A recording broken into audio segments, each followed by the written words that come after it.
നമസ്കാരം. ട്രംപ് ഓലപ്പീപ്പി കാണിച്ച് പേടിപ്പിക്കാൻ ശ്രമിച്ചാലൊന്നും അതിൽ വീഴില്ലെന്ന ഉറച്ച തീരുമാനത്തിലാണ് ഇന്ത്യക്കാർ. അമേരിക്കൻ ഉൽപ്പന്നങ്ങൾക്ക് ഈടാക്കുന്നതിന് സമാനമായ തീരുവ മറ്റുള്ള രാജ്യങ്ങളുടെ ഇറക്കുമതിക്കും ഈടാക്കുമെന്നുള്ള അമേരിക്കൻ പ്രസിഡന്റ് ഡൊണാൾഡ് ട്രംപിന്റെ ഭീഷണിയിൽ ഇന്ത്യയിലെ വാഹന ഫാർമസ്യൂട്ടിക്കൽ കയറ്റുമതിക്കാർ ഭയക്കില്ല. തങ്ങൾക്ക് അമേരിക്കയുടെ നീക്കത്തിൽ ഒരു ഭീതിയും ഇല്ലെന്നാണ് ഇന്ത്യയിലെ കയറ്റുമതിക്കാർ പറയുന്നത്. കാരണം അമേരിക്ക തീരുവ ഏർപ്പെടുത്തിയാൽ അമേരിക്കയിലേക്ക് ഉൽപ്പന്നങ്ങൾ കയറ്റി അയക്കുന്ന ഇന്ത്യയുടെ എതിരാളികൾക്കും അത് ബാധകമായിരിക്കും.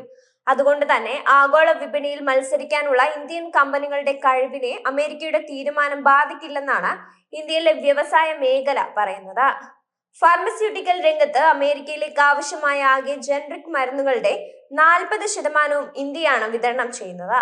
2023-24 കാലയളവിൽ ഇന്ത്യ $8.7 ബില്യൺ മൂല്യമുള്ള മരുന്നുകളും ഫാർമസ്യൂട്ടിക്കലുകളും US-ലേക്ക് കയറ്റി അയച്ചിരുന്നു. ഇന്ത്യക്ക് തീരുവ ഏർപ്പെടുത്തിയാൽ അമേരിക്കയിലേക്ക് മരുന്ന് കയറ്റി അയക്കുന്ന മറ്റു രാജ്യങ്ങൾക്കെതിരെയും തീരുവ ചുമത്തേണ്ടി വരും. അതുകൊണ്ട് തന്നെ അധിക തീരുവ ഇന്ത്യക്ക് വെല്ലുവിളിയാകില്ല.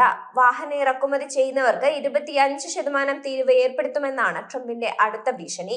US-ൽ നിന്ന് വരുമാനത്തിന്റെ 40% ലഭിക്കുന്ന സോണ BLWവും പ്രിസിഷൻ ഫോർജിങ്സും ഇക്കാര്യത്തിൽ ആശങ്കപ്പെടുന്നില്ല.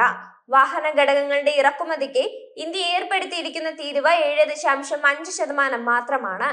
മറുപടി എന്ന നിലയ്ക്ക് അമേരിക്കയും അതേ നിരക്കിലുള്ള തീരുവയെ ചുമത്തു.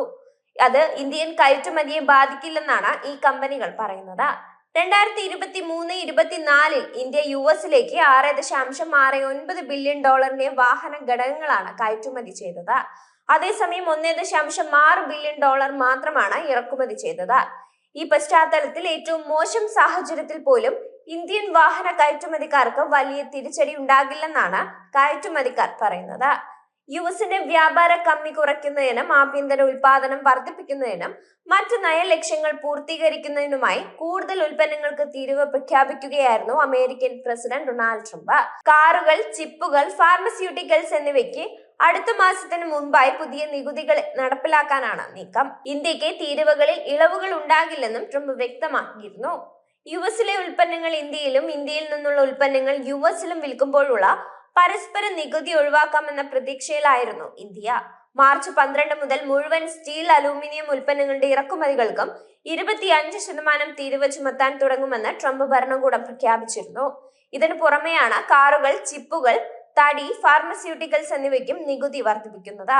ഇന്ത്യയിലെ മരുന്ന് കമ്പനികളുടെ വരുമാനത്തിൽ ഏറെയും വരുന്നത് US-ൽ നിന്നാണ്.